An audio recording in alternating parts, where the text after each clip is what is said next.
welcome back again to my vlog. So for today's video, we will be talking about the register and varieties of English together with my cousin. So later on, I will introduce her to you. So see you in a few seconds, guys. Bye!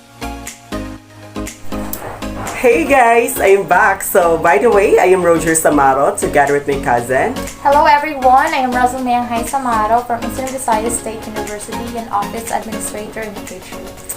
Okay, so as what I've said earlier, guys, we'll be talking about the register and varieties of English. And you know what guys, today, since I was told by my cousin, today we will be questioning each other some questions that are related to registers in English. In this way, you will be able to learn and to instill your mind with some knowledge that are very crucial, especially in communicating with other people in our society nowadays. Yes, definitely. Because I hope that you'll be able to learn something about the discussion that we'll be talking related to the topic that is register in English and the varieties of English. So, Kaz, are you ready? Of course, yes, I'm ready. So, let's start with the first question. Okay. Okay. Kaz, since we are talking about the registers in English, can you give us some knowledge or idea as to what is the register in English? Thank you for that very wonderful question, Kaz. So, I think based on what I've learned about this topic, a register in English is a degree of formality, which is we use this in a formal speech, like in a social occasion, context, and in the audience, of course. So, I think that's nice that we know this register in English for us to be able to learn what degree of word we are going to use, especially in communicating or in some situations. So, Kaz, can you give us the varieties of linguistic register? Of course. So, as far as I know and I remember, the types of linguistic registers are first we have the formal, the frozen, the consultative, the casual, and of course the intimate. So, you mean 5 varieties: frozen, formal, consultative, and intimate and casual. So, Kaz, can you further elaborate to us what are the differences towards each other? Okay, so the difference between each of the types of linguistic registers is when we say frozen, it's static. It means it will never change. So, for example, the president's speech and the preamble. So, meaning to say it's static. It will never change. Is "and our Father" is an example of frozen? Yes, definitely. So, while on the formal, of course, this happens when we are writing or making research and formal letters. While, yes, formal, because in research we do not just use any forms of words. We really use formal words. So yes, you're right. Yes. Okay, I remember. So while on consultative, of course, we are talking to the like we are consulting to the doctors, to teachers, of course, and on the casual, this actually the common communication. We are always communicating with our friends.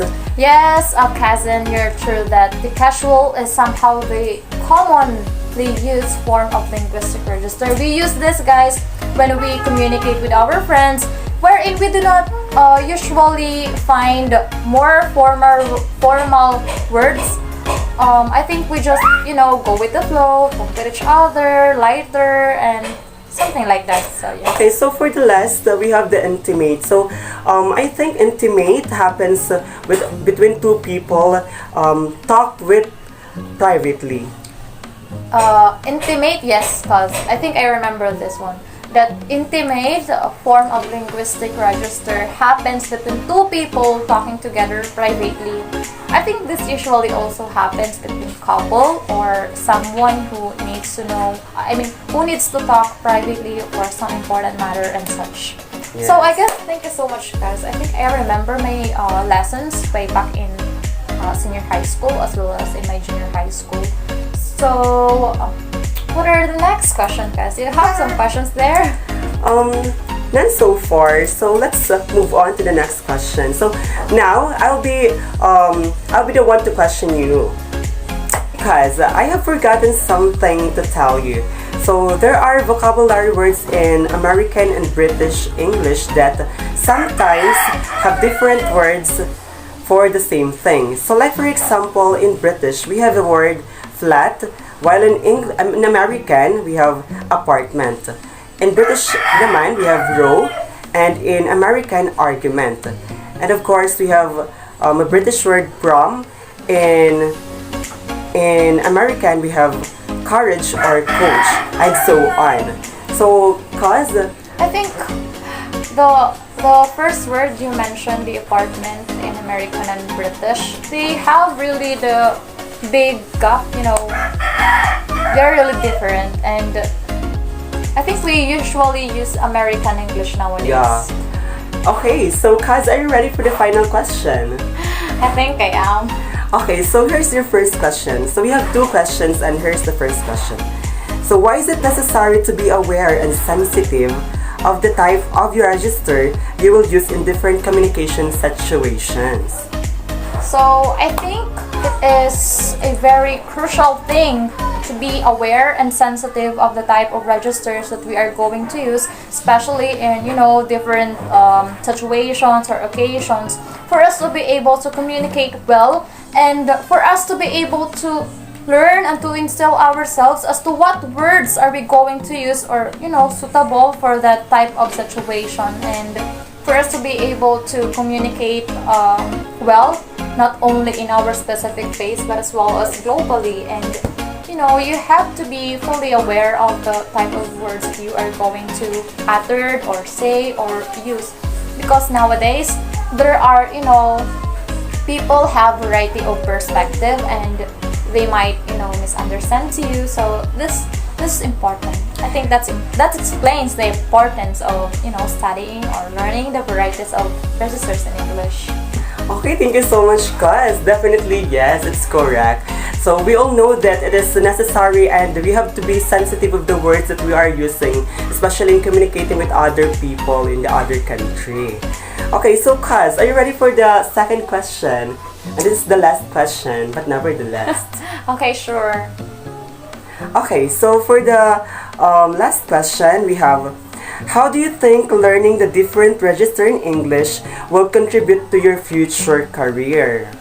So, thank you. So, considering me as one of the Bachelor of Science in Office Administration students in Eastern Visayas State University, I think these registers in English or the variety of linguistic registers will help me to my future career by first.